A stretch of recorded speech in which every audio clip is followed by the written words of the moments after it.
తాజాగా Nayanthara Netflix documentary విడుదలై సెలబ్రిటీల ప్రశంసలు అందుకుంటున్న విషయం తెలిసిందే. అయితే ఈ డాక్యుమెంటరీపై ధనుష్ చేస్తున్న విమర్శలు అందరినీ ఆగ్రహానికి గురిచేస్తున్నాయి. ముఖ్యంగా ధనుష్ నిర్మించిన, నయనతార నటించిన నానుమ్ రౌడీ ధాన్ సినిమాలోని 3 సెకండ్ల క్లిప్ కోసం ధనుష్ 10 కోట్ల డిమాండ్ చేయటం అందరూ ఫైర్ అవుతున్నారు.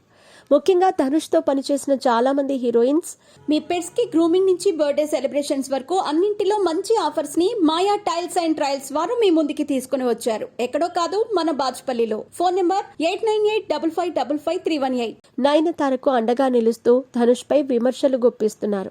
ఇదిలా ఉండగా తాజాగా ప్రముఖ సీనియర్ బ్యూటీ రాధిక కూడా ధనుష్ పై ఆగ్రహం వ్యక్తం చేసింది. అంతేకాదు, నానుమ్ రౌడీధాన్ సెట్స్ లో విఘ్నేష్ శివన్తో నయనతార డేటింగ్ చేయటంపై ధనుష్ ఎలా స్పందించాడు అనే విషయాన్ని కూడా ఆమె గుర్తు చేసుకుంది. నయనతార బియాండ్ ది ఫెయిరీ టేల్లో రాధికా శరత్ కుమార్ నానుమ్ రౌడీధాన్ నుండి ఒక విషయాన్ని గుర్తు చేసుకుంది.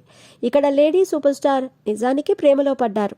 అలాగే చిత్ర దర్శకుడు విఘ్నేష్ శివన్తో డేటింగ్ చేయటం ప్రారంభించారు. ఈ విషయాన్ని వారు ఎవరికీ తెలియకుండా గోప్యంగానే ఉంచారు. ముఖ్యంగా నయనతార, విఘ్నేష్ ఒకరితో ఒకరు రహస్యంగానే డేటింగ్ చేస్తున్నారని గుర్తించిన ధనుష్ చాలా కోపంగా నాకు ఫోన్ చేశాడు. వెంటనే ధనుష్ నాకు ఫోన్ చేసి, "నీకు సిగ్గులేదా అక్క" అని అన్నాడు.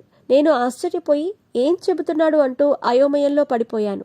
అసలు సెట్స్లో ఏం జరుగుతుందో మీకు తెలియదా? విఘ్నేష్, నయనతార డేటింగ్లో ఉన్నారని మీకు తెలియదా అని అడిగాడు. ఏమిటి నువ్వు చెబుతున్నది? నాకు తెలియదు అంటూ నేనన్నాను.